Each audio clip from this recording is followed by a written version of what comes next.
However, The other members of the crew. hello and welcome to another episode of the NOTSTEAM Productions L&L podcast. I'm the second L in the L&L, I think, if I remember right. I'm Liam Davis. Hi, guys. Joined as always by someone who's still having his hosting privileges restrained. It's El Grimshaw. How you doing, my friend? I'm good, thank you. I'm trying to earn my hosting privileges back, although it's probably best that I don't. Well, I don't know because literally 30 seconds ago I forgot that I was Yeah. on this one. Yeah, like, that was pretty poor. I was watching, Yeah, so- and your Yeah, not first great. instinct was to accuse me, like, how dare you drink? I was like, I was like, what's he doing? Oh, Oh. okay. But yeah, here we are. We managed to get started. But yeah, how have you been? I've been good, man.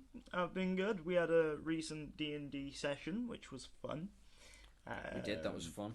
Always a good night. Yeah, and then I've been watching quite a few bits recently. Quite a few things to talk about in terms of watching. Cool. And a few video Get games started. that I've been playing as well. Tell us what you've been watching. Go for it. So, I know we've talked about this extensively off Earth. Off Earth? Off Earth. Offline. Where have you been? I have no idea, mate. Not on this planet, apparently. Nobody. From the writer and director of John Wick with Bob Odenkirk. Yes. Absolutely phenomenal film. I think I prefer it, to be honest. I know there's Yeah. only the one so far, and with the sequels, we'll see if they can sort of keep the momentum. But like in terms of it being more of a comedy, more of a sort of action comedy sort of story, like quite Yeah. dark still, but more light in its sort of presentation and the way that it deems itself. It's quite playful. Yeah. So like I really, really appreciate that movie. I think Bob Odenkirk is great, and as we were discussing off air, did a lot of his own fight scenes. Yeah. Yeah. We were discussing that off Earth. Off you're right. air. That's On our that's recent never trip. going to die. That. No, it's not. I don't know why I said it. Oh, Another brilliant. thing that I've been watching, which I'm probably just going to shit on it, but I want to talk Okay. about it all the same, was The Sister, which is by Neil Cross, the guy that wrote Luther. Now, I know you're not the biggest fan of Luther, and to be honest, after the last few seasons and the recent movie, yeah, it's got some good bits in it, but it's a bit weird, it's a bit shy, which is a shame because I actually really enjoyed the first few seasons. Well, it's one of his sort of like mini series, Yeah. and it's got a good concept. So it's kind of like a ghost story, but it plays on the idea of the horror being the sort of drama and the intensity that these characters are going to try and cover up what they did or what they didn't do. Right. And like, there's no real ghost activity that I remember seeing. Though I did stop paying attention sort of after a little while. So there may have been some like horrific jump scares and I just missed them, but I don't think I did because obviously me and my horrors. The one saving grace in that series is there is a pretty good plot twist, which is kind of predictable, but Right. for the sort of person that's not maybe as attuned to that style of writing or that style of series, might not see coming. Yeah. Russell Tovey is in it. I don't know if you know the dude.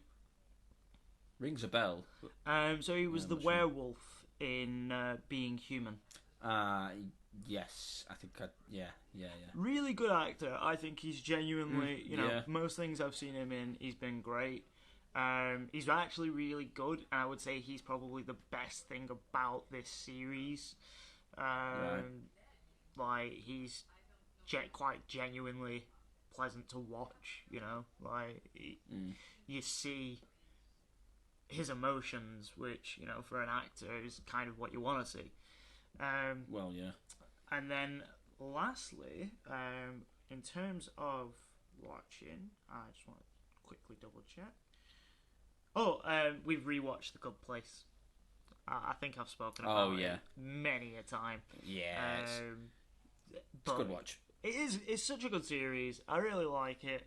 I was sort of going through a bit of a headspace not so long ago, and I put it on because it kind of makes me feel good, but then it also makes me feel sad, and then it makes me feel good again. Yeah, it does that. It makes me feel sad.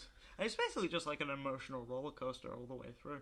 But Kristen Bell in that is great, and Ted Danson in that is great. So yeah, like, it's quite an easy watch in a way. Like, they're only like 25, 30-minute episodes, so you can watch 3 or 4 quite comfortably. Yeah, exactly. So yeah, we've just recently been watching that, like, especially while we've been doing other stuff in the background, like just sort of background noise. So, but we've been noticing a lot more Easter eggs every time we watch it. So it is kind of, it's one of those that, like, the more you rewatch it, the more you see. So yeah, I do recommend going back and rewatching it if anybody's only seen it the once. Yeah, I might do. But yeah, cool. What have I been watching? I've been watching, Mandalorian season 3 just finished, and it was probably the worst season yet. Really? Which I feel like they've sort of finished with, like, Grogu and Mando and their sort of progression, and they're focusing on the sort of side characters now, and it's more become about all of Mandalorians. And I don't know, I think I just preferred it when it was sort of like Monster of the Week, where they'd be like the Doctor Who special. They'd be like in a settlement somewhere and they've got a problem, so they help solve the problem. And yeah, but like, don't get me wrong, there have been some good episodes, and I don't want to get too spoilery, but there's like a certain villain is back from last series. He's great. He's great in everything. If you know who I'm talking about, I'm trying to be vague. Is that a certain chicken man? Yes, it is. Yeah. And he's Sir great. Cluckington. Yes, it's the Colonel. And yeah, so don't get me wrong. There's some episodes. There's some cool bits. Like Jack Black was in the series, which that I actually quite liked that episode. And he was great. I saw that. His wife was Lizzo, which was odd. Weird choice, I thought. Wait, Jack Black's wife in the show, yeah. No, he's not actually married to Lizzo. No. Oh right, okay. No, I thought you said Jack Black's wife was a Lizzo, like as in his wife was also in it, starring as a Lizzo, and then I realised that you're on about the actress Lizzo. Right, okay. Well, she's a rapper or a singer. Sorry, yeah, I don't know why I said actress. I mean, she's acted in a few things. Well, she has now. Well, if you can call it acting, she has far too many lines for me, and Jack Black's not given enough to do. It's like you've got this absolute giant of comedy, and you're letting her do all the speaking. It's like, come on now.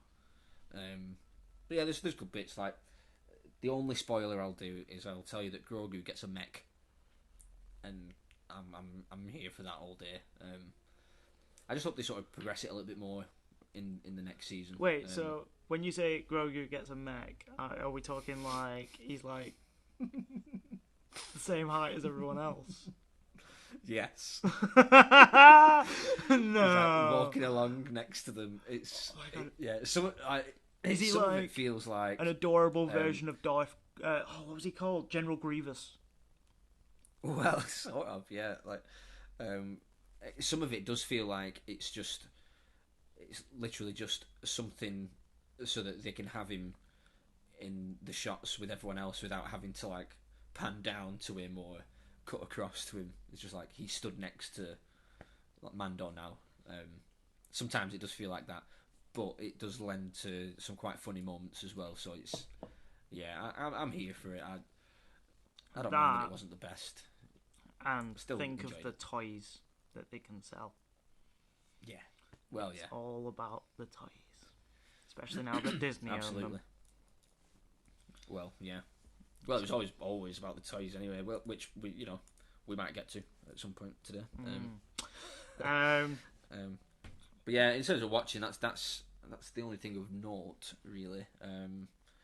There is something else, but I haven't finished it yet. I've got one episode left that I want to finish, but we'll talk about that next time.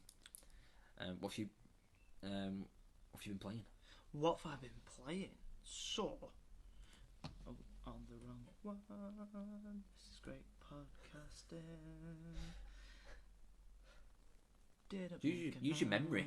Can you not remember? What So you've been currently, I have been playing because we talked about RPGs last time with Nathan. We did. I have been playing Dragon Age Inquisition, on which is PS4.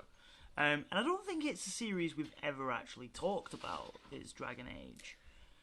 Yeah, I'll let you go first.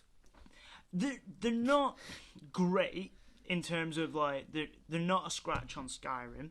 They're not a touch on Witcher or even Mass Effect, but there is something fundamentally like I don't know.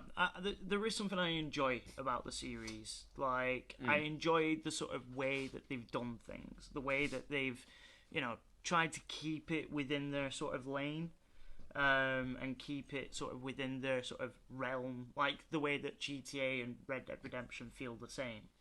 Right. Yeah. So in that way, like it feels kind of like Mass Effect, but it also feels like it's set in medieval time with fantasy creatures. Yeah. I've been playing the Dragon Age Inquisition mostly because recently I saw that they've announced the new one, Dragon Age Dreadwolf, which is going to be coming out for PS5. Now, they're a game series that I've never really paid full price for. I've always waited till they've been. It's always been when they're like dirt cheap. But yeah, it's a series that I've gone back to a few times, and since been wanting to play like a new RPG, one that I've not really played before. I found Dragon Age in my library, which I must have got quite a while ago, and thought, I'll give it another go again. And I'm enjoying it. It's pretty cool. It's cool how you've got a party, so you can have like up to like 4 people in your party, and then obviously you can have like the sort of classic D&D. Sort of the dungeon explorer team. You can have a rogue, you can have a barbarian, you can have a knight, you can have a mage. You can have the classic sort of team, and I'm there for that. I like that. It's kind of unique in BioWare's sort of way. Yeah. Yeah, see, I've always heard like good things about it. My older brother swears by it. I know that for the people that enjoy it tend to really love it, and they buy into it, and apparently the world building's quite good. I have played it, or I played one of them, and the thing that put me off was the combat. Felt like it felt like an MMO. It does have that feel. Yeah, and that sort of puts me off. You tell them to attack, and they just continually do the same animation in the same spot until the thing's dead, and it's like, nah, that's not for me. That. It does I never sort spent of feel much time with them. It does feel a little bit like that, but they have introduced it. I don't think it's been in any of the other ones. But they have introduced like a tactical version now, so you can like look down, and you can sort of do it like almost like XCOM. Yeah, The only yeah. difference being is once you've like placed your order, you've then just got to hold R2 to like basically play time or allow time to continue. Right, yeah. But that's a pretty neat feature, especially helps in regards to, if you've got a ranged character and you want them in a specific spot, you can just quickly switch to that one if you see that somebody's going towards them, have them run to that spot, and then, go back to playing the sort of traditional way of just, beating people with a sword. Yeah. And the other thing, obviously, that comes with most BioWare games is they tend to have a really good sort of like dialogue system. Like with Mass Effect, with Star Wars, like Knights of the Old Republic. yeah. So it is one that's maybe worth a try at some point if you can get over the combat, which I do understand. I do get it is a bit. Yeah. Well, that's it. If that sort of overlay that you were talking about, where it, like, does it? I'm guessing it pauses time, and you can plan your character's moves, and then you press R2, like you're saying, it does it for you. Like that. That might be enough to get me around it, because I love my sort of turn-based, tactical, grid-based stuff. Talking of which, I found one. Well, I say I found one. My uncle's been talking about this game for years. It's called Battle Brothers. I'm pretty sure it's only available on PC. It's why I've not been able to play it. But yeah, I got it quite cheap, and boy, is this my sort of game. Like, I absolutely love this game. So if you don't know what it is, it's essentially like a medieval XCOM where you take on the role of a mercenary leader, like you lead a band of mercenaries. But it's really hard. Like, it even says to you at the start, don't get attached to your brothers, because chances are they're gonna die. And no joke, like at the start of the game, you've got 3 men in your team, and the idea is you go to different towns and you get jobs to go and kill a bunch of bandits at such a location, and you can recruit people from these little towns, and you build your team up. You go do this fight, and the combat it's not exactly like XCOM. It's because the grids are hexagonal, so you can technically get 6 people around one target. But it's so brutal. Like, you will go into one of these fights with 10 new battle brothers. All of them have got basically no skill, like terrible weapons, and they'll die in one hit, and that's it. They're dead. Bye. And you might win the combat, but you've only got like 3 guys left. So you go back to the town, like claim your money, and you can replenish your supplies a bit, because you've got to have enough food for the journey. Like, there's lots of sort of survival elements and sort of resource management stuff in there as well. Like, if for example, you go and do this mission, or you're on your way to a mission, and you run out of money, because you have to pay all your battle brothers every year, and they all have different amounts for the wages.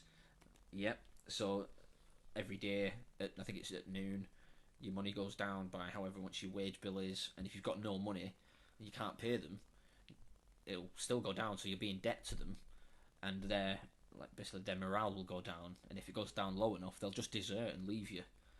And sometimes they steal stuff when they leave as well. And it's so brutal, and it's such a steep learning curve. But I'm on probably my 3rd playthrough now. After my first 2 only lasting maybe a couple of weeks, like it goes like day-night cycles and stuff. I'm on my latest one though. I'm probably on about 100 days now, so doing quite well. I've got like a full complement of battle brothers. You can even have some in reserve as well, so if some of them die, you can just pop them in place. Get like a decent armory together. But then the last battle I had, I lost, because I think you have 12 in battle, and I lost 8. and it's decimated me. And now the only missions that I can get are ones that don't pay enough to keep me going. So I'm really struggling now, and I reckon I'm gonna get bossed on one of my next ones. So it's totally unforgiving and really really brutal. Very simple graphic style, like it's all 2D. Your little your little battle brothers are they're displayed by, essentially it's like a bust. So you see like from the chest up. Yeah, basically. you showed me a little bit on Saturday. Yeah, and it shows what weapon they've got, and like the little thing. It changes as well with what armor you apply to them as well. So yeah, it's really good. It's damn hard, really really hard, but yeah, one of the best like games of its kind, really, and yeah, totally in love. Well, I've recently also been playing more of Sifu. I've gotten quite a bit further in that. Yeah. Really, really like it. Some of the boss fights are quite difficult, but quite like I said in the other last episode, with the whole like Kill Bill aspect of it. Like, there's like set pieces that are all like muted. There's like that corridor scene at the beginning. Yeah, that's top tier. Is that? Obviously, I've been playing it on PS5, so I've got access to like the challenges and everything like that. And it is just a fun game to go back to a little bit. And I've been playing a little bit of Star Wars Jedi Fallen, whatever the first one's called. Fallen Order. Fallen Order. Is it Fallen Order? The first one, yeah. Yeah. Okay. I've been playing a little bit of that because I'm gonna be waiting to get the new Star Wars because I'm scared. Yeah, well, that's what I was going to talk about next, because I've been playing it way... I know! Not to rub it in, but it is just so much better than the first one.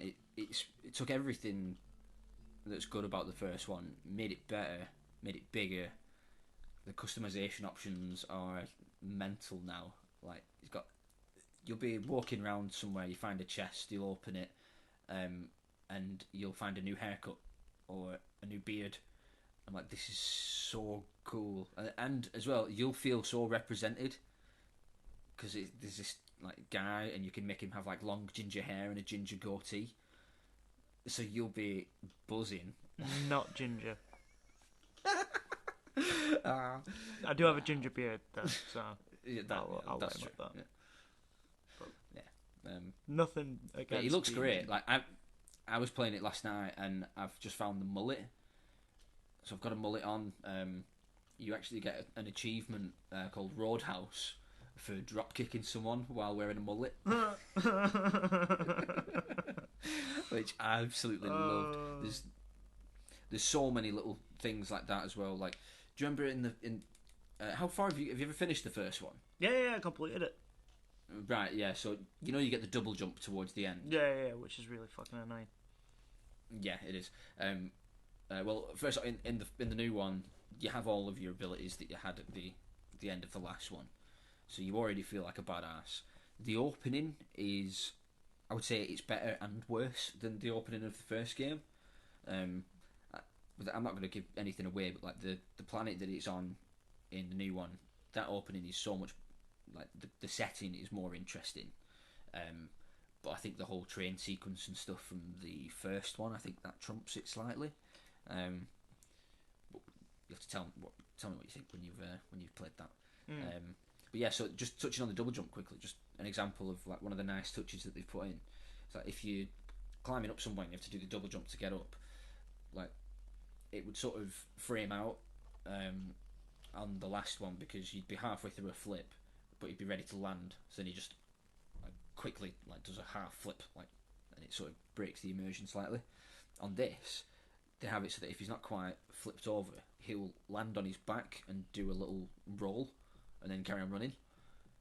and it's just like subtle little things like that, and the new stances that they've put in. It's my game of the year so far.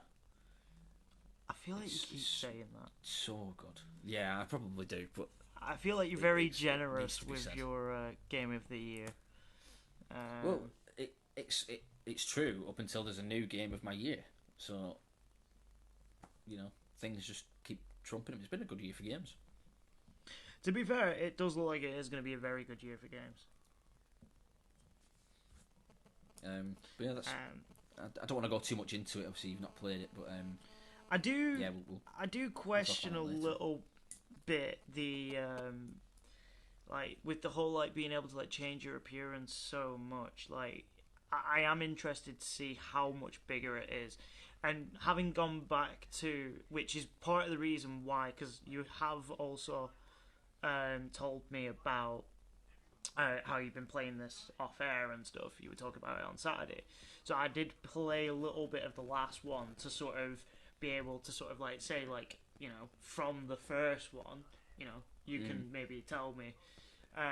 One of the things I hate in that first game, and I'm surprised I persevered with it, because I've had to restart on the PS5 version. I can't carry my PS4 save over, and I hate traversing round the map. yeah, I get that. It's a bit clunky in the first one. Yeah, and especially because, like you say, you get double jumps so late in the game. Yeah. And, like, lots of other just really useful sort of abilities, which I get they were trying to go for that sort of, like, Castlevania sort of feel, but yeah, it was too big and too samey in a lot of places where, like, there's that ice dungeon that you effectively go to. I fucking hate that mission. Yeah, it's I don't so like that annoying because I kept going round in a loop, and I'm like, how the fuck have I got here again? So yeah, no, not a fan. I mean, I love the game. Yeah, it's something that's improved on. The way I sort of look at it is like the first game was them sort of dipping their toe, just sort of testing the water, and maybe not throwing that much at it. Like, I think it was still quite a big game, but its saving grace was its story and its combat, and the fact that yes, they tried something different. And that's why, even though I hated traversing that game, like, it was worth it because the story was a good payoff.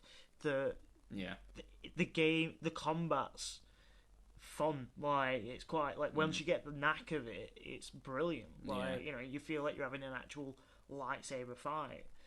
And they double down on that in the new one as well. Like I say, with the new one, it's like they've looked at what worked with the first one. What a lot of people complained about, like you say, was the traversal, which from the get-go they've improved. You get a little gadget like right at the start, which changes a lot of how your traversal will happen, and it just makes everything a lot quicker, and it's a lot more fun. And I keep finding things as well that just keep making me smile, or I'll kill some enemies, and then he'll, like, automatically, when the last enemy's dead, he'll do a cool little animation to put his lightsaber away, or twizz his gun round his finger, put it back in the slot like a fucking gunslinger. It's just the coolest fucking thing, man. There needs to be this Assassin's Creed sort of Star Wars remake thing. It's got a lot to live up to.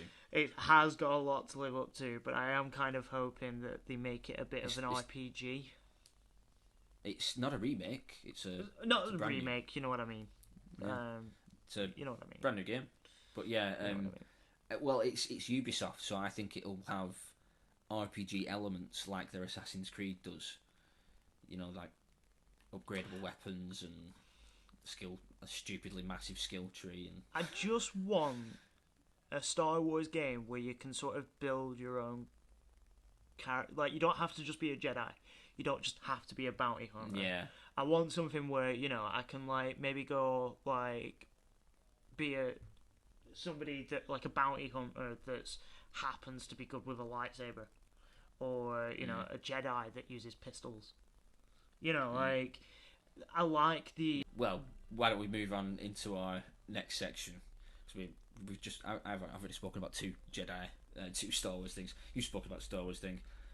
We're just going to carry on speaking about Star Wars things. yeah. So the question, the sort of way I pondered it to you was: has any IP Star Wars ever had more adaptations or spin-offs or just things than Star Wars? Like, I can't think of anything that comes close, really. Well, like I was saying, it goes back into that thing of like, there's so much opportunity out there for like Yeah. different stories, and that's why I wanted to sort of introduce this topic, because obviously this is a great point that I wanted to make.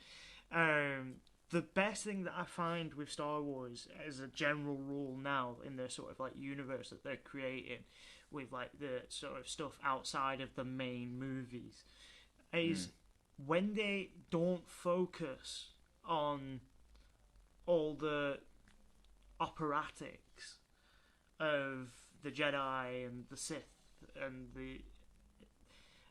it's hard not to Intergalactic battles and Yeah. stuff. Yeah. when they focus on just, you know, telling stories from that universe, telling stories Yeah. from that sort of world and that like reality, like that's great. Like, and that's where I think Star Wars needs to head with video games, is they need to look at stories that they Yeah. can tell that aren't just, you know, like Battlefront, where it's, you know, a rehash of the films in video game Yeah. format, like to the beat of Call of Duty, or some sort of knockoff that's tied to the sort of, not knockoff, but Force Unleashed, the one that was like Yeah. sort of tied into it, but kind of felt a bit like, Yeah.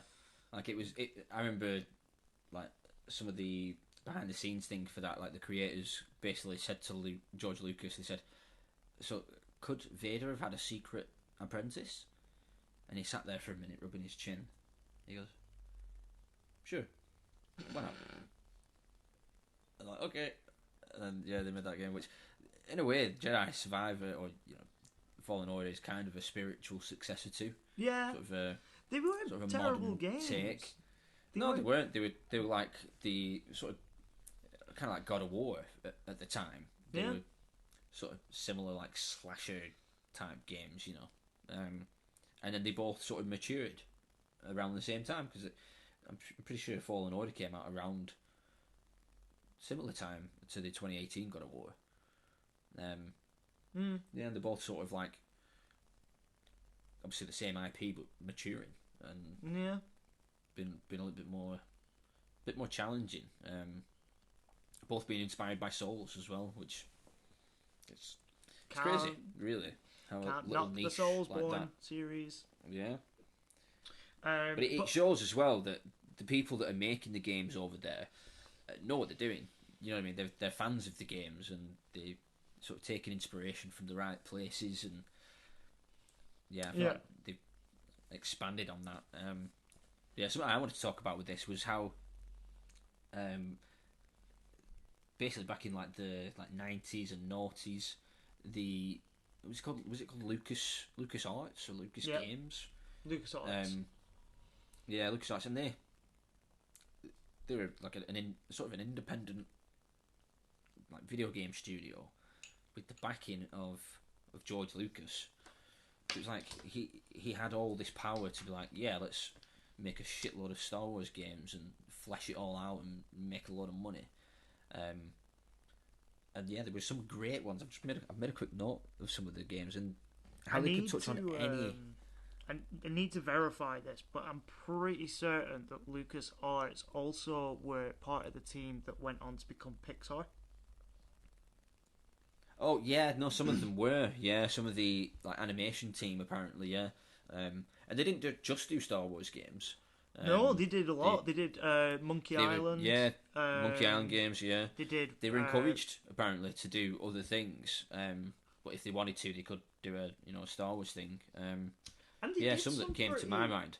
They did some pretty good Star Wars games. There was one that there was one that I had on PC when I was a kid, and it was like you built an android, and then you just sort of traversed the sort of area, and like Oh, right. didn't really do anything on it. I think it was more of like a physics test, like Yeah, a Star yeah. Wars one.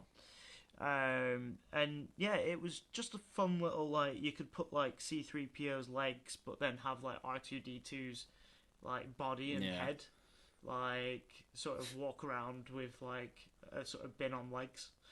Yeah. You know, so That's like it. You can have anything. Yeah, it's mad. And sort of touching on what you said before and how there's so much opportunity for different stories to be told. It's like in games, it can. There's so many genres that it can fit into. Like back in the day, you had the was it like Knights of the Old Republic, it's like a proper RPG. yeah, There was Star Wars Demolition, which was like a vehicular combat game, oh, I don't remember that one. which it wasn't too dissimilar to Twisted Metal, where Ah. basically you there was different vehicles from the Star Wars universe. There was like there was Luke's speeder from episode 4 or whatever. There was the floating droid tank, if you remember that from the Clone Wars Oh, films. I vaguely remember this game. Did it come out for like PS1 or something? Yeah, I think it was PS1 era. I think we had it on Dreamcast actually. Yeah, But yeah, I do vaguely remember this game. Great game. And there was it's just like there was all sorts. Like there was the episode 1 Jedi power battles, which was up until probably Fallen Order came out, was probably the best Jedi game ever made, and that was awesome, man. It was basically the story of episode 1, but you could play it as any of basically the council, like the Jedi Council. So there was Obi-Wan and Qui-Gon. Again, It could be Mace Windu and a couple of the others as well. Like it was just like a lot of fun, and it was mad that they could just do stuff like that, and it was voiced by Samuel L. Jackson. You know, yeah. that's fucking mental.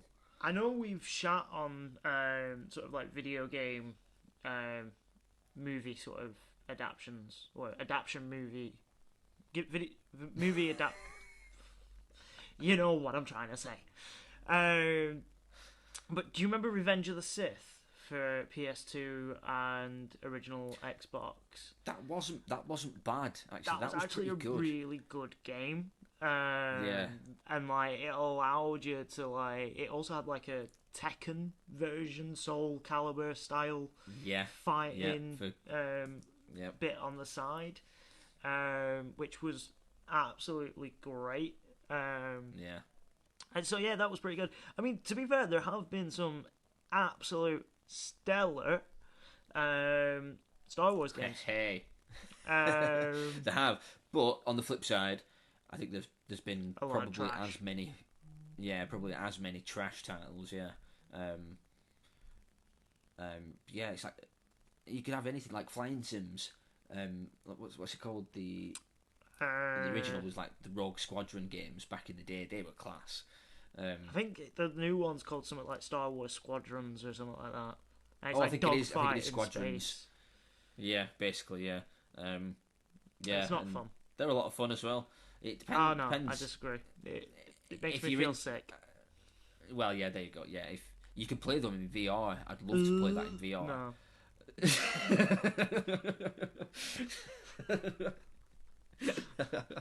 Oh no, I'd love that. Yeah.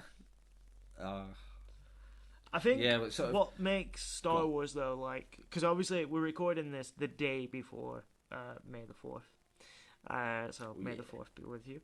Because I'm, like, I feel like I have sort of fallen out a bit with Star Wars in recent years, the same way that I've fallen out Yeah. with Marvel. Because I do feel like they have just gotten a bit beat a dead horse over Yeah. recent years. I And get that. The you thing know, that pulled me back was Andor. You need to watch Yeah. Andor. It's honestly, it's arguably the best Star Wars thing Well, I really liked Rogue like, One, full and stop. this is like sort it's of great. Rogue One's sequel. Oh no, prequel. Prequel. Yeah, so it's like the prequel to Rogue One, and I think Rogue One's probably the best one because of literally how little it focuses on sort of the sort of Jedi. Jedi's and yeah, Non- it just tells well- a story. Like Andor is it just tells such a great story about oppression and fascism and it's sort of it's the first Star Wars thing to really look at that at all since probably the first film, maybe the second film. Like, yeah, but yeah, definitely need to watch that. Ugh, just great. Was that this year? No, it was last year. That was on, wasn't it? Yeah, no, it was last year. Yeah. But there are Yeah, other it was great. IPs, although I would argue like maybe like Marvel and stuff that have maybe done close to what Star Wars have done. Harry Potter, again, close to doing what Star Wars has done. Lord of the Rings. Like there's been quite a few sort of heavy hitters, but I think Star Wars more so because I think George Lucas himself is a bit of a marketing genius. Yeah. I think Obviously he's not involved with it anymore, which is why I think a lot of people have dropped off. to be fair though, a lot of people dropped off whilst he was still in charge. True. Yeah. The prequel series wasn't, amazing. It had it. The first two had their moments that were, but other than that, they were shit. The third one was genuinely quite a good movie. Like, Yeah, I watched them again recently. Some of the acting's so wooden and yeah, kind of terrible. that is a bit of a shit. Yeah, and and as well, like some of the special effects haven't aged quite well, which I was surprised with because the special effects from the older films have, which I thought was odd. But this is the problem when you start taking away practical effects, because like there's only unless you do like special effects or like CGI correctly, you rarely get a good finish. It's why a lot of the sort of like Transformer movies have that like blue tint on, so it makes it easier. It gives it like an ability to like not make it look more realistic, but at least make it look a bit more polished. And especially going back to the earlier days when they used to use CGI in the most bizarre ways. A lot of the time when it's not shot right and then not CGI in properly or not generated in properly, it does look super rubbery. And one of the biggest victims of that sort of mistake is the horror community, where like the horror like part of cinema, because a lot of that's budget as well. Well, what they'll do is they'll introduce like some big scary bad, and at first you'll only see it at like night and stuff, and you're like, oh no, that's a bit scary. Oh. But then they'll start using CGI to represent it like during the day, or start doing like weird and wacky things, and as soon as that happens, I lose all interest. Well, not all interest, but it's rarely done well. The Thing. They rarely have the budget with horror films. That's the thing. No, that's the thing. Some of the scariest movies I've ever watched have all been using practical effects. Oh yeah, no, I agree with that. But I mean, when they're trying to use CGI, the reason it looks rubbery is because it's CGI on a horror film, which doesn't have a huge budget. Nah. I mean, it's more about it's all about how you use said CGI. Like at the time, like when the prequel movies came out, they were very much made in the era where CGI was the new toy of Hollywood. Where they were. He had his own company, didn't he? Yeah. Light and Sound Studios. Yeah, Something something like like that. I was thinking like Stars and Sound, but yeah, it's something like that. Yeah. that. And you know, Yeah. they used them, and they used them to an almost excessive level, and it made the movies sort of suffer in a way. You know, I personally, I'm a lover of just, you know, keep it as simple as you can.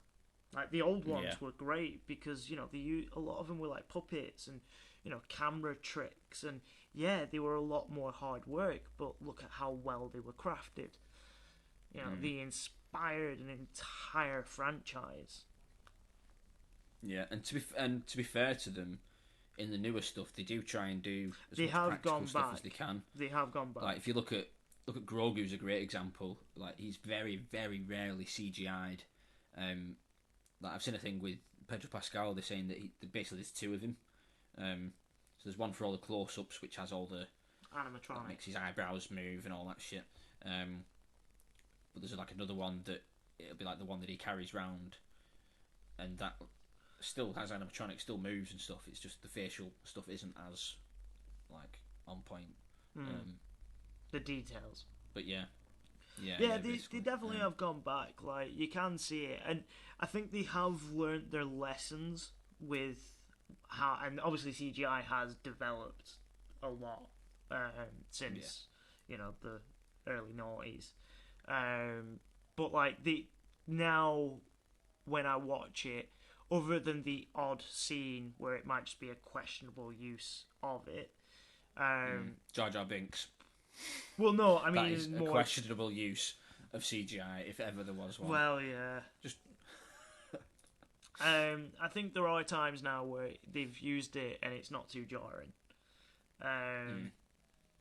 You know, like especially with like some of the sort of battle scenes and stuff like that. Like, you know, the landscapes now, majority of the sets are, if not, a lot of the places are like filmed sort of green screen as well. So they'll do some like. It depends which show. Yeah. Yeah, because the Mandalorian is filmed on those stages where it's technically not green screen. It's like a projection, and they're in like a huge warehouse, and that's what gives it that sort of light, sort of bright sheen to it. Whereas Andor was filmed with traditional filming techniques, so it looks a lot more. It's a lot darker. It's a lot more personal. Yeah, and well, there's quite a lot of neon and stuff in it as well. Like it's quite dark, and he's on the back streets, and he's so there's not a great deal of daylight in it, to be honest. But yeah, from what I've seen of it, it looks a bit Blade Runner-y. At times, yeah, it is a little bit. And yeah, you need to watch that, dude. It's so good. It's on my list. There's a heist in it. Who Heist! doesn't love a heist? Heist. We all love a heist. Yeah. Anyway, I think that's us Star Wars out for the day. Yeah. For the year, we will now never talk about Star Wars until the next 4th of May. You don't have to, but I definitely will. No, cannot help myself. Not allowed. I've got it. Well, on just to finish off on Jedi Survivor, I'm getting quite near the end. I think the end of the story. So I'm just going around doing loads of side stuff because I don't want it to finish it. Oh. So yeah. There wasn't many side stories in the first one, was there? No, not really. There was the odd little bit, but yeah, there's loads of NPCs in the new one. You've got like a hub world, and that'll evolve throughout time as you do more stuff and meet more people. Yeah, just another string to its bow. Really, it does all that so well as well. Like some of the characters are really cool. I met a DJ, and now I've got a DJ playing music. Was it Daft Punk by any chance? No, it was a woman and a droid, and the droid's the one that like spins the decks and stuff. Well, I was just thinking, like, I'm sure they've had a guest appearance in Star Wars at some point. They might have done, yeah. Just as themselves. Yeah. Like, I think it's where the Council of Naboo or the Council of the Planets in like the first movie, where if you look closely you can see E.T. Oh yeah, I remember that. I think it's in that scene Daft Punk are probably there in the crowd. Right, yeah. This Yeah, is it wouldn't canon. surprise me. Yeah. Oh. I asked George Lucas. But yeah. He gave me a nod. He was like, "Yeah, Yeah, he took a minute, stroked his beard, and went, can yeah, be, sure. can be." Oh, brilliant. Anyway, so cool. So moving on to our main section of the show. We're going to do an Indie Game Hall of Fame game selection today. Don't know where I was going with that. But yeah, so we're each going to have... Yeah, I don't know. We're each going to have 5 entries into the Indie Game Hall of Fame, bringing us to a total of 10. We're not battling it out this time. And we don't know each other's list, but we both got extras just in case there's some crossover, just to make sure that we get 10 in there. Yeah. And I'm going to kick it off. I'm going to go Hades. Oh, go on. Because it's just one of the best roguelites ever made. It's got beautiful art style. The combat's so fun. You've got loads of different weapons to use. What is it? 5, 6 different weapon types, but you can evolve them throughout your run. All the voice acting and the writing between you and the different gods and stuff is great. Yeah, the like sort of artwork and everything is great. I absolutely love that game. I haven't mentioned it on my list because I did kind of. Wow. I tried to, whilst obviously I've tried to go for my sort of like top 5. I've tried to dig deep and find some sort of like classics. So yeah, I've got some of my own roguelikes to mention, but Hades is always a good shout. Yeah. I think for me, it was I'd played a lot of roguelites up until that point, but I don't know. There was something about this that just hooked me more. I think it told the best story out of any of them. Like the most sort of, it was cohesive, but it also progressed like quite a lot each time you did a run. As long as you weren't bad and like died early on. Yeah, and like the way that it would mix it up, and because like the first boss that you fight, if memory serves, is one of a few different sisters, and they fight differently. Yeah, it's just like little things like that, and now you can unlock different secrets as you go on, and then the sort of twist at the end when you do get out of hell and you find a certain person. Yeah, it's just great. I think it's such a great payoff, and I've actually got it on PS5. I haven't played it yet, but I'm looking forward to booting that up actually. So yeah, that's my first. So keeping it with roguelikes, Cool. you mentioned Battle Brothers. I did earlier. Similar sort of vein, I think, but maybe different sort of game style, but similar sort of concept at least. Is Death Road to Canada, one that we've played. Oh yeah, I'm familiar. Yep. It's one that I've sank quite a lot of time into because it's just such a fun game. It's kind of a mixture of genres. It's got a little bit of like Trail to Oregon. It's got a little bit of dungeon crawler. It's got a little bit of resource management. It's got a little bit of wacky sort of almost RPG elements and sort of classic sort of survival horror elements. It's a really, really fun game. I even wrote down that it's Rocket Cat developer that made Check you out. in 2016. Wow. Also, it's a really good game because as we played it when you came over one time where we were playing it like sort of 4-person co-op. and we were actually like, like each of us was a team member, and when one of you dies, you're sort of out, and you've got to look for another survivor and stuff. So like, it is a really good game to sort of like sink your teeth into, and some of the quirks in it. So like, you can pick up, say, a character that's basically Link from Zelda, and randomly as you're driving down the road, he'll do the spin attack, almost like a tick. And Jay was once playing it, and she was literally like a day from Canada, which is the whole point of the game. And Link did this and killed everybody in the car, including himself. And so she failed. And had to start again. Yeah, that's not what you want. So it's a pretty brutal roguelike. Yeah. But it's pretty worth the money because it's just so funny. And if you like zombie stuff, then definitely worth checking out. Cool. That's Death Road to Canada, yeah. Yeah. That's what it's called, yeah, cool. No, very good. Okay, so my next one, I'm a little bit like, because I've got so many here, but I've spoken about this quite a lot, so I'll just chuck this one in. But Disco Elysium. Your game of the year. Yeah, game of last year, whenever it came out, whatever year that came out, was my game of that year. But you played it this year. Oh, well, yeah, I played it this year. Okay, is it my game of this year? It's my RPG of this year. And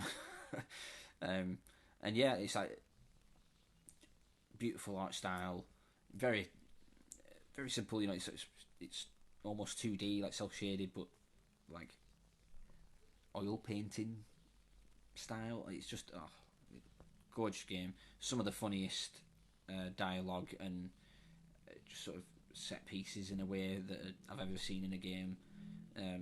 It's usually on offer pretty cheap. You can get the Game of the Year edition or the deluxe edition, whatever it's called.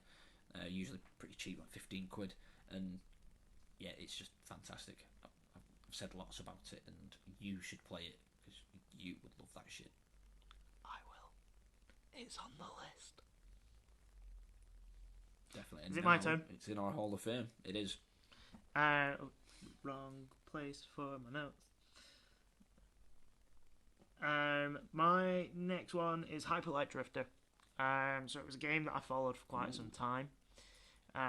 It came out in 2016. It's got very sort of Dark Soulsy, sort of Legend of Zelda feel to it, but it's got this like beautiful, like sort of pixelated world where it's sort of top-down view, so you sort of see the scale of things, and it's an absolutely stunning, brutal game. That it's got some really good boss fights. I know that's something that you appreciate, is like a good, challenging boss. This has got like 5 of the bastards, and there's like mini bosses as well. So long as they're reasonable, they're definitely beatable, reasonable, then it's fine. Yeah. So there's one in particular, and he's like this crow god, or like crow king, and he like flies up, and when he's up, the only time you can hit him is with a gun. Right. But you like barely do any damage to him, and you've just got to dodge his attacks. It's pretty fast paced when you get into it, but it's definitely worth a play, and deserves to be in the Hall of Fame. I think it had like a sort of sequel, or it's getting a sort of sequel. There's like 3D. Hyper Light Breaker. Yeah. I don't know if it is the same company. I don't know if it is. No, it is. Oh, is it? It is. It's not really a sequel, but it's like part of the same spiritual successor. Lore. Yeah, sort of thing. Yeah. Which might be worth checking out. I'm not sure if it's out or. Well, I think it is. Something about it. Yeah, it might be. Yeah. I've not seen anything about it. Yeah, cool. So that's another one in the bag. I'm gonna go for this. Is quite a new one actually. I'm not even sure if I've spoken about this on the pod, but it's called Black Skylands. No, I don't think you have talked about this. So I think it's technically still in early access, and the premise is like you play this character. It's sort of top down, like sort of classic GTA style top down. So it's like proper bird's eye view. Just see the top of your character's head and their shoulders. Like, Yeah. And it's set in a world where everybody lives on like flying islands or like giant airships, and it's like part sort of bullet hell, like shooter, like twin stick shooter. Beats per minute, sort of. Yeah. Yeah, you like moving around very quick. You've got like a grappling hook that you can use to get from island to island because if you fall off, your character just gets smaller and smaller and smaller as they're falling. But you can use your grapple to bring yourself back up. And then on top of that, you've got your own little airship. So you can get on this, and there's like resource management with that. Like it's got fuel. If it gets damaged, you'll have to walk to the bit of the ship that's damaged and repair it. And it's got like a really cool sort of like naval combat system. It's not too dissimilar to say like the Assassin's Creed Black Flag, similar to that in a way, but from top down. And it's obviously in the sky. It's in the sky, yep, and you're taking on like raiders and pirates, and also like giant bugs. And it's really cool. There's loads of like crafting stuff to collect, and then you can upgrade your ship. And there's different ship types, bunch of different weapon types, lots of pretty cool bosses as well. And yeah, it's not even got a full release yet, and it's got all this like story content to it as well, which is it's okay actually. It's better than I thought it was going to be. It's the sort of style like when they're talking to each other, like there's no voice acting, but when they pop up, it's almost anime style, like pixel art. The characters kind of remind me of. Did you ever play? What was it called? Advanced Tactics. What was it? What was it called? It's like a Game Boy Advance game. Anyway, but yeah, it's great, and I can't wait for the full release, which should be later on this year. Yeah, it's awesome. It's going in. Oh, and it's the developer of them have got a great name. They're called Hungry Couch. So Hungry Couch Games. Black Skylands. Going straight in. My turn? It is your turn, go for it. So, my next one's going to maybe catch you off guard. It's Papers, Please. 2013, Lucas Pope. So, it's basically you play as a border guard official. It's like a really grim simulator where you play as a border guard official and you're effectively in control of letting people into this fictional country that's currently being ruled by this tyrannical leader. I was going to say, is it like the US and Mexico border? But no, I think it's safer to set it in a fictional world. Yeah. And it's genuinely quite sort of... It's one of those games that pulls you in.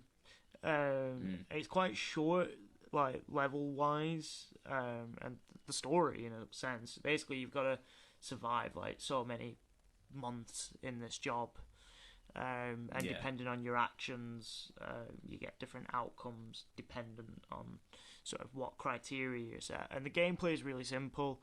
Basically, somebody steps up to you, steps up to your window. You ask them for the passport. You ask them for the travel ticket. You ask them for all these things, and then you've got to check them. And each day, or like ever so often, you'll get given like a different parameter that you've got to sort of investigate. So it might be like, check nobody from this country is allowed in, or anybody under this height must be investigated. Brilliant. And like anybody that's traveling from this region should be immediately turned away, and like there's lots of like cool little like things that happen throughout the game, and there's Yeah. like this one guy, bless him, and he keeps coming up to you on like multiple times, and he keeps trying to like find his way in, but he never has the right things, and like you can sort of like go on then, like Yeah. I'm not looking. But then if you do that, like it'll see the character sort of like get dragged off by the guards and Oh, like right, shot. Oh, nice. So and then on top of that, because there's like this resource management thing, you get paid like like really shit amount. Yeah. And then you've got to like decide like, oh, do you give your child medicine or do you feed your Oh grandmother? my god. But Jesus Christ. it's honestly, it's such a good game. Like, That's brutal. yeah, no, it's great. It's like, do you remember Dead Rising with how easy it was to just turn around and go, bye, Katie, enjoy being a zombie? Dead Rising 2, sorry. The one where you had to save his daughter. Yeah, I never Nobody really played remembers it. Nobody remembers it because nobody gave a shit about his daughter. Yeah, I never really played the second one. To be fair, it wasn't very good. Yeah, no. But yeah, no, good shout. So that was your number 3, is that right? It was. Yeah, cool. So my next one, I've got to chuck it in there. I've already spoken about it today, but Battle Brothers, it's absolutely got me. It's quite a small team. I think I got it for a fiver. Yeah, like I said, really simple art style, but just the game design and the loop it's satisfying but brutal. It's one of those I can play for hours, but I don't because it's quite taxing. But yeah, great, brilliant game. It's going straight in. They are. To be fair, I played a little bit when you came over, and it was pretty good. Yeah, it's fun. My next one is Slay the Spire. Oh yeah, good shout. I'm glad you mentioned that. It's actually not on either of my lists. Good idea. It's effectively. It's just. I just love Slay the Spire. I think it's possibly one of the greatest sort of roguelike games that's ever been made because it just works on a level that is I don't know, it's just the way that the art style is, the way that the combat, like with the cards, and the way like you can put combos together, just feels so natural. It feels so like effortless in terms of a game. It's such a good indie game that I think it's I think it should be considered an instant classic because of how polished it is, and like the sort of not story, but the like sort of the way that the setting changes and kind of envelops more of this. Oh, what's going on in this instance, and it's just a really good, fun game to have. Some quite weird enemy designs as well. Like and some quite creative ones just as looks well. like there's one that always sort of made me a little uncomfortable. Is it's kind of like the head of a statue, but it's just on its side, like on the floor, but it's massive. Yeah, Like, that always sort of unsettled me slightly. Weird one, but yeah, brilliant game. A really good loop, like you said, and like a run could last, like say if you do well, probably an hour, I would say. Like if you do slay the spire. But yeah, so good. And I love how there's the different characters, but the way you can develop each character's deck throughout a run could be, you could play the same character two runs in a row and have completely different decks by the end of it, and they'll play like entirely differently. And yeah, I just love that sort of versatility to it. I did a mage run not that long ago, and I was doing a phenomenal Like I was like stacking combos and all sorts. Yeah.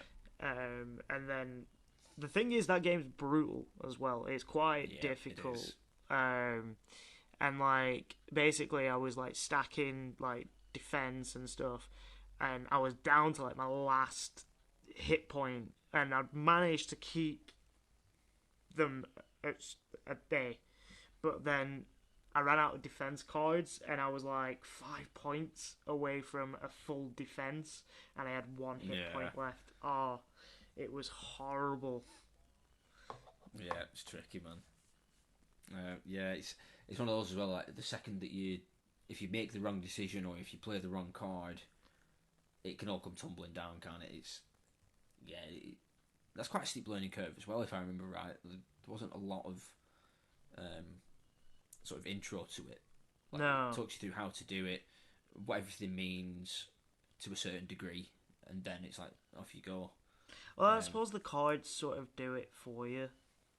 Yeah. Then it's like Then it is just the more you trial play it, and error. obviously, yeah, you'll know what cards are likely to come up that you can add to your deck, so you can decide quite early on what kind of deck you want to go for. But yeah, great game, and as well, it's clear inspiration on Midnight Suns game. Like, there's defo some inspiration taken from that. So yeah, thanks for that. Sweet. Thanks, Slade Spire. It's great. Go play it. Yeah. So that was your number 4. So this is my last one, right? Oh, see, I've got like 1, 2, 3 that I want to put here really. I'm gonna go with the Ori games. Ori and the Will of the Wisps, I think, is the first one. We'll go with that one.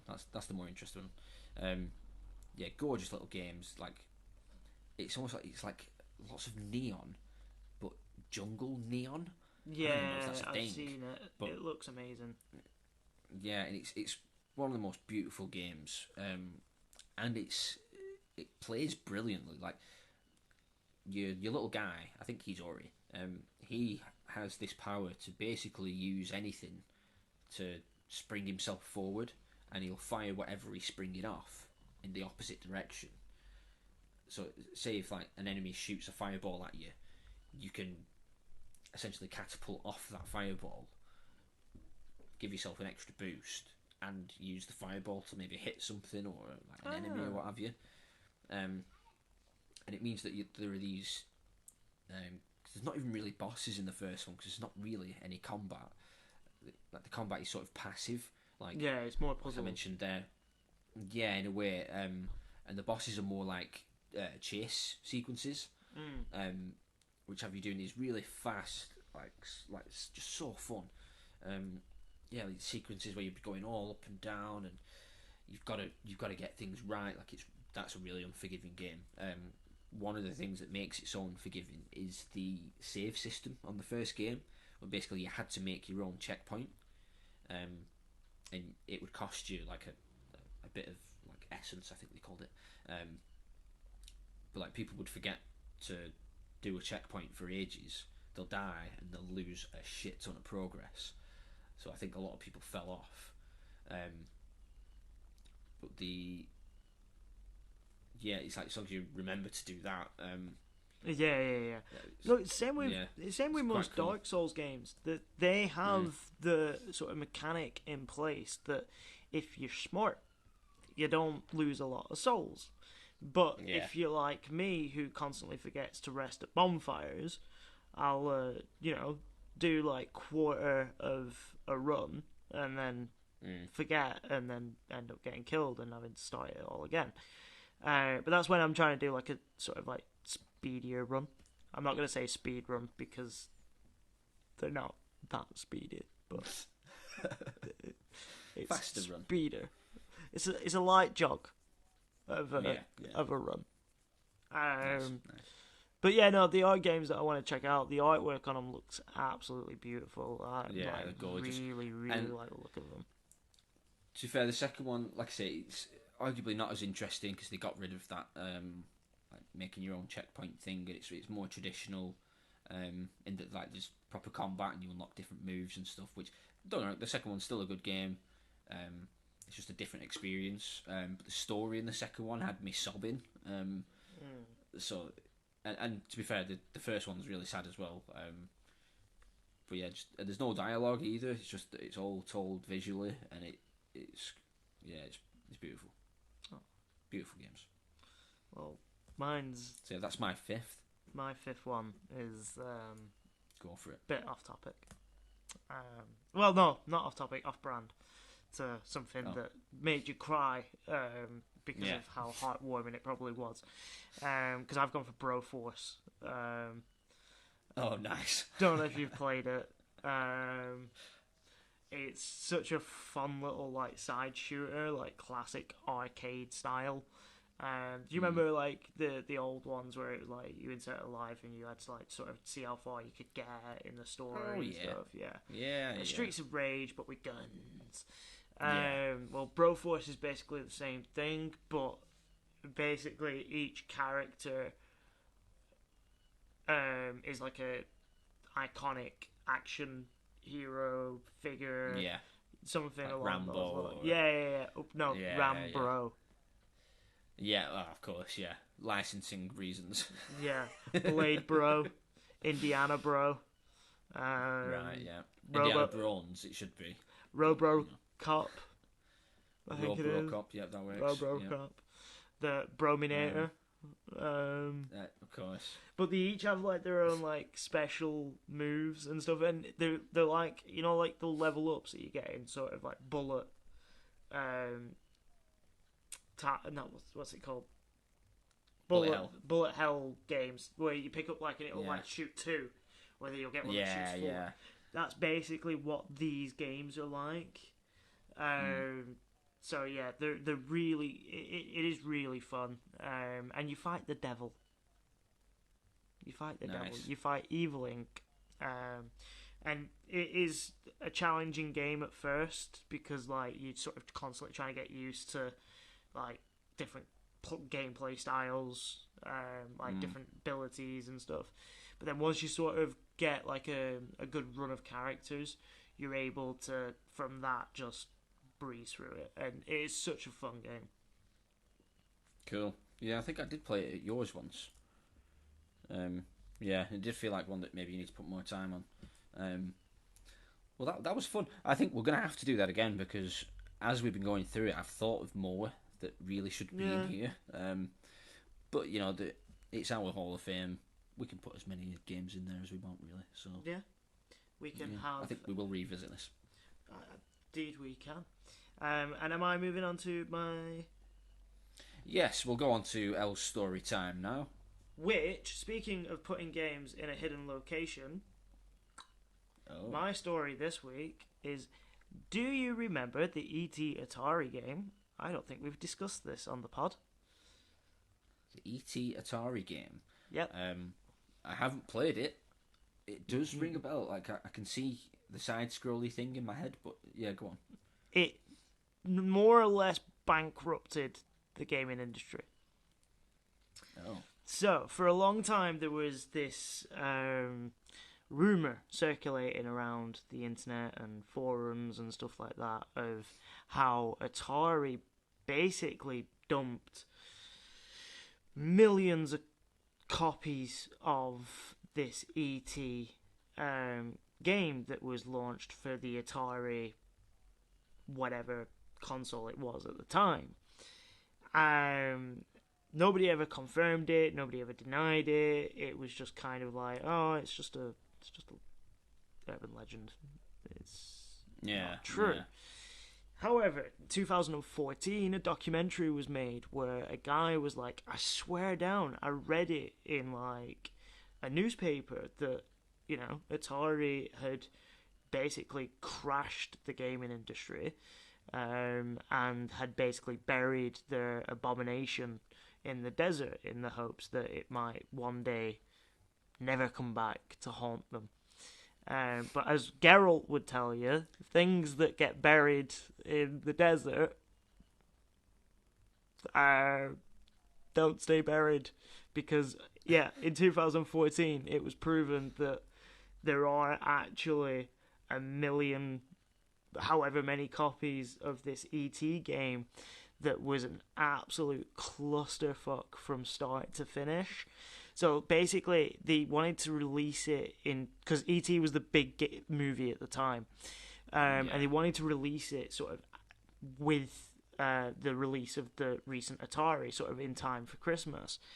And they wanted it to come out sort of around the same time as the movie as well. So, but they only gave them something like 3 months to basically do it. And what they made was a horrible, shitty, toxic dumpster fire of a game that they would rather just bury in the desert than actually ever let anybody play it. Didn't somebody find them? Or find a box of them? No. They found the whole horde. Oh, God. They found the whole lot. Like, it's been proven now that, Atari did basically just go and dump them in the desert because they were like, we're not going to make any money off them. Yeah. But it very nearly crashed the video game industry. Damn. Yeah. Well, I'm glad they failed. So am I. And Atari should stick to building hotels, which is what they do now. Really? Well, it's part of what they do. They do have like Atari hotels, yeah. I'm guessing they're all like gaming theme and stuff. Yeah, some of them look like old Ataris. I think they're building one in Vegas at the moment. There's one in China, Japan, somewhere. Well, that doesn't surprise me. Yeah, too rich for my blood. Do you want to just go straight to highlights and then we'll do the quiz? Yeah, go on we then. Could save. Yeah, because we can save that for another week, can't we? Yeah. And plus, I sort of shot myself in the foot with it. You know, on the question I said, "Is Redfall going to help save it?" Redfall came out the other day and it's a fucking dumpster fire. Fair dues. Oh, but yeah, we could get on to that another time. Yeah, have you got any highlights? I've got a few things. So there's a new series of The Sandman coming out soon. I've been watching. Is there? Yeah. Oh, I so didn't know that. productions. Oh, cool. I think finished now on it. Nice. So that's coming out soon. Brilliant. There is obviously the Dragon Age Dreadwolf that's coming out. Yep. That I was kind of, I don't know, since playing Inquisition, sorry, I am a little bit more interested in it. Yeah, Dragon Age Acquisition sounds a lot less sexy. It's the business model version where you play as Sir Alan Sugar of the financial table. I've heard from a few people that even though I was getting kind of excited for it, Dead Island 2 is actually, it's just worse than the original Dead Island. It's a bit of a mess. I've heard that the combat and stuff's quite fun. I've seen some of the footage actually, and the graphics for how like the flesh and stuff works on the there's some interesting aspects to it. Yeah, but yeah, it never had me interested. I'm just not a big fan of that kind of tone to a game that seems to be like big execs will look at stuff and be like, oh yeah, we need to be colourful and edgy and like have people with like a mohawk and a leather jacket, and you're like, oh, it's like you don't really. No. I don't know. I just never get on with that sort of weirdness for weirdness' sake. Like the new Saints Row or any of the Saints Rows, but the new one as well, where they've sort of rebranded in a way, but it's still kind of douchey. Definitely. You know what I mean? Yeah. I just think that whilst there's a lot sort of coming out that I want to play, I also do keep hearing stories of, and it's every year, it's every so often you'll just hear about games where it's like trailers drop, all these like test footage moments drop, and they always make it look seamless. They always make it look like absolutely super easy to play, and you just get into it. But then there's always like somebody that comes around and is like, no, that's not how it plays. It plays like a dodgy Asda trolley. Well, what are my highlights? There was, going back to Star Wars a little bit, there was the announcements of another sequel trilogy. With Daisy Ridley coming back as Rey, which I'm kind of into in a way. Yeah. I would like, because I thought they did Luke dirty. They didn't do anything with him for fucking 40 years, and then when they did, they turned him into a crazy hermit. Yeah. And I was like, that's just one of the best characters ever, and they turned him into that. I was so disappointed with that. So there's potential there for them to turn Rey into. I think some of the theories behind it are that she's not going to be a Jedi or a Sith. She'll be something in between. Yeah. Maybe setting her own path. Maybe she'll start a new breed of Jedi. I don't know. But like you said, there's so much scope for what they can do in the Star Wars universe that, I don't know. I'm kind of into that. Yeah, that's probably my highlight. That's mine. Another highlight is that we've got the new Loki series coming out soon as well. Oh yeah, I'm looking forward to that. That's something we can all look forward to. I may need to catch up on all the films because I'm behind on some of the MCU films at the moment. I've given up. Again. Yeah, I just know that the Ant-Man one has links to Kang. I think Kang's in that. So yeah. That'll probably affect Loki in some way. So yeah, I don't know. I am excited for that because I really enjoyed that, and I hope Owen Wilson's in it for the whole series again. He was great. Really surprised me how good that series was. Yeah, no, definitely. I think it was just one of those that it just had a lot going for it in terms of like its cast of characters and the sort of story it wanted to tell. Yeah. Oh, I do have one more highlight. There's a game that's just been released into early access on PC called War Tales, and it's a lot like Battle Brothers, but it's prettier, and you have actual people that do animations and stuff. Okay. So it's arguably closer to XCOM, but you've still got the whole like management aspect, and you go on journeys through the mountains, so you need to have like warm clothes and enough food and water, and maybe or sometimes they were showing like different tactics you could use, like you don't need to have that much food with you if you've got a good hunter with you. Yeah. Like little things like that, how they all sort of play into each other, and they don't just have classes for like fighting, they also have professions. Yeah. So you can have like a tanner, or like say a hunter, or a blacksmith, all that sort of stuff.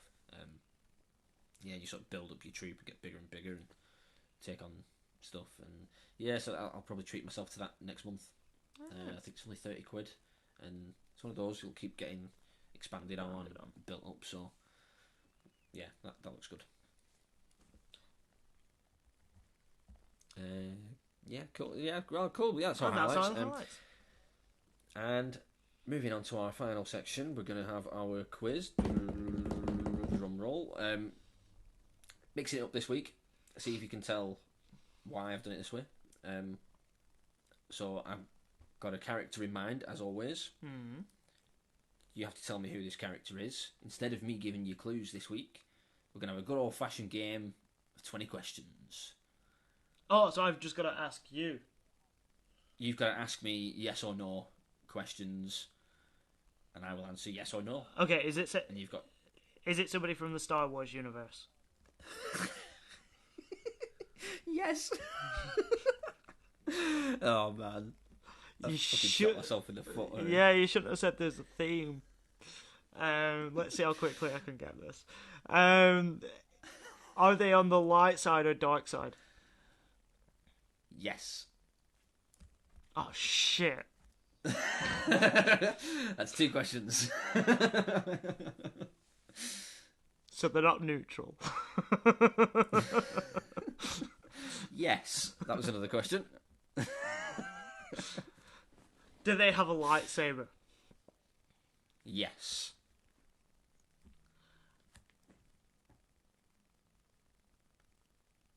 Is it a red lightsaber? No. Is 5 questions. Is it blue? No. He's going to go through all the colours. Is it green? Nope. It's Oh. not green. Okay. Are they a Jedi? Yes. Okay. Have they also appeared in Pulp Fiction? Maybe. Yes. Is it Mace Windu by any chance? Yeah, it's Mace Windu. Oh. So you got it in 10 questions. And to be fair, to say your first question got, like, the film, I thought you were going to get it quicker than that, but still, 10 questions. To be fair, I shot myself in the foot by asking a series of redundant questions halfway Yeah, that's through. true. So yeah, that has been. Oh wait, no, you do the outro, man. Yeah. Although see? actually, just before we do the outro, Yeah, go on. so I am going to be looking at changing our format up a little bit because we do want to expand over to Spotify.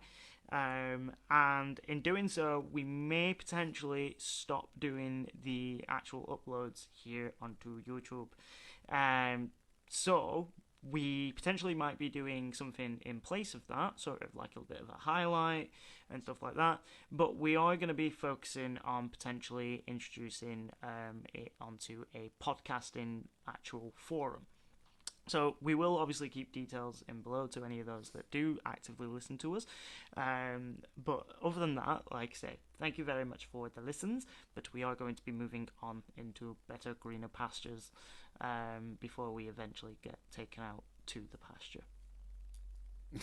Okay. Lovely note there. But yeah, it's been I also do birthdays. another episode. Yeah, and yeah, he does. Nobody asks him to; he just turns up. No, But yeah, been another episode, perhaps the last episode. oh no, No, it's not the last. It's not the last, but it might have a different name. Who knows? might have a different name, and it might rebrand. It might come in a different format. Who knows? Wait and see. Watch this space. But yeah, But- I've been your host this evening, Liam Davis, And with El Grimshot as always. I've been here as well. Not 100% sure what else to say, but thanks for listening. All good. This is why I don't have hosting duties, isn't it? Yeah, it's sort of, yeah, kind of throwing me off as well. But yeah, bye guys. Bye. Thank you. Bye.